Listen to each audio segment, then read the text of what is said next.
Yeah, I feel like understanding the developmental stage theories is so important for our thinking and for evolving our society. And it's like something that it's like a meme that I try to pass along to people, but it doesn't always Mm. stick. They don't Yeah. always like see the value of it.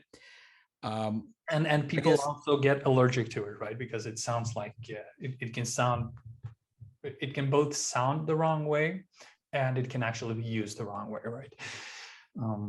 Can I ask you before we go on, how was it that you picked up an interest in developmental thinking to begin with?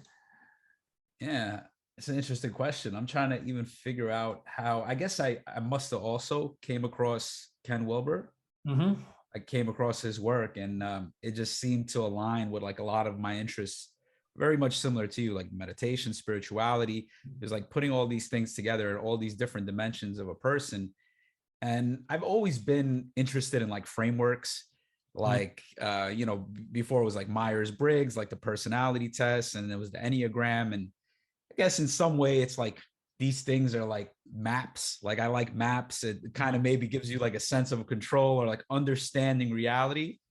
So then this was like a more advanced, because then you look at like personality types and hey, yeah, this person has the same, Myers-Briggs as me typology, but there's so much missing, and then you go into like Enneagram and like, all right, this seems kind of more, something's deeper about this or more true. But then like just looking at Ken Wilber's thing, it was like, all right, he's including the types, he's including the lines, he's including all of these things, but there's also a more expansive perspective.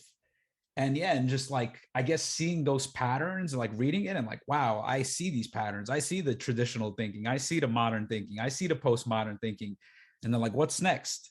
What is this complexity systems thinking? What is this stage that's able to look back, integrate, incorporate, and have this expansive view? And also it seems like that's the place where the compassion is at, where it's like, you speak about this, like having this kind of humility of like, well, if you are able to see at a more expansive perspective, you're able to see more, it is kind of a privilege. It is kind of like, a lot of times it's the circumstances, the environment you're around, and you're able to have this kind of environment, and other people aren't. So like understanding that element, like the humility element of it, like, I had Suzanne Cook-Gruder on the show, and she spoke about like the importance of honoring all stages, because I think that's one of the problems people have with the models is like, you could become like an egomaniac. You could become like, oh, I'm at this stage and this person's below me.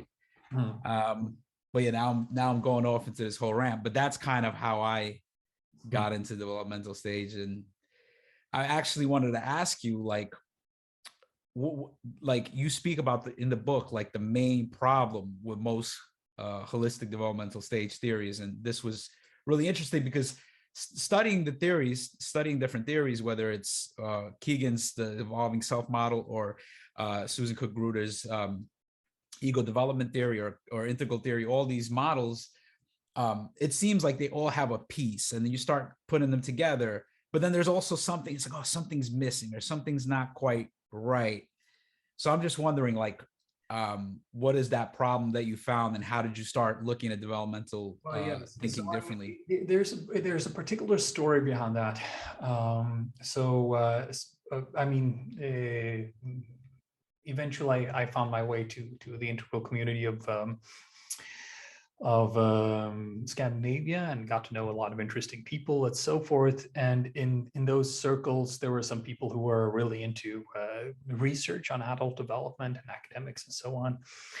And one of them got me in touch with Michael Commons, the creator of model of hierarchical complexity. And Michael Commons is a mathematically inclined person, and it created a mathematization of those classical developmental models from a purely behaviorist perspective, purely, without saying anything about the mind or interior experience or and so forth of people.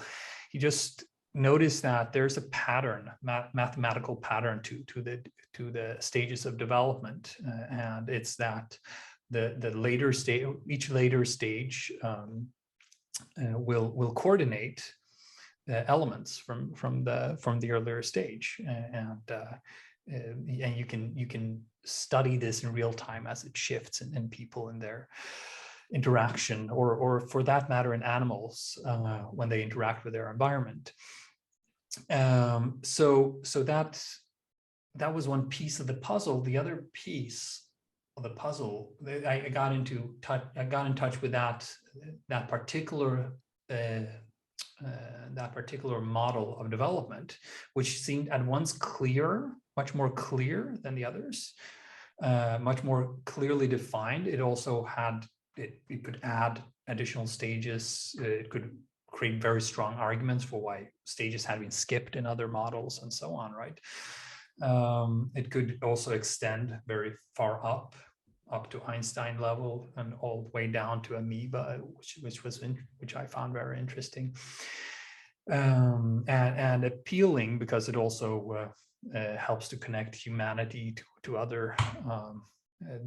There's an overlap in the complexity between the behaviors of humanity and other creatures, right? So that was one part. The other part was, I did try then, having found all of these interesting things, like, wow, there's this sociological imagination. There appears to be this integral stage that people can advance into. There are certain perspectives that seem very powerful, and that could hold within them certain solutions to social problems in the world, and economic problems, political problems, and so on. I try to use those perspectives to create a political movement for integral politics in Scandinavia. So together with others, I wrote political manifestos and tried to organize meetings and so forth. And this project spread. It was called Initiative for Co-Development. So it spread to a bunch of different cities. People were having discussion groups, etc.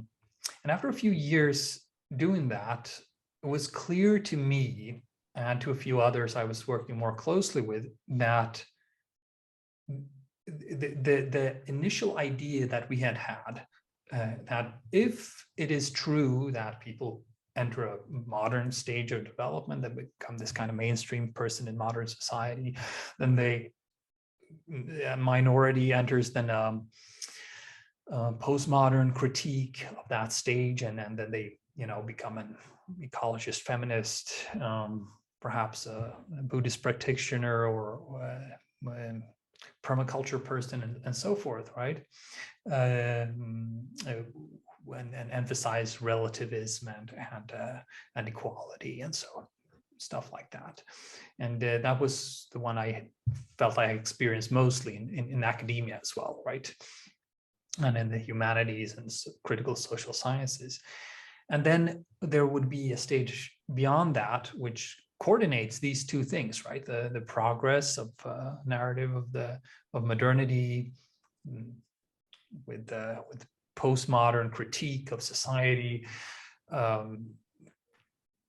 using both of them non-arbitrarily on a case-to-case basis, but also reintroducing stuff from traditional society, right? The axial age religions, and even before that, from indigenous religions or indigenous cultures and so forth, right?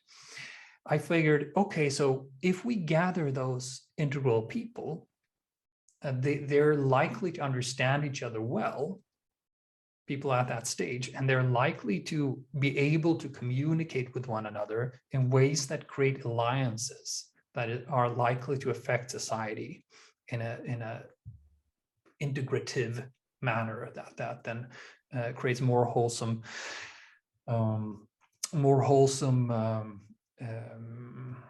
structures for all of the others, and perhaps still introducing new structures. For instance, a society that equips everybody with better skills of introspection, of meditation, of self-knowledge, of perspective taking, of emotional intelligence, and so forth.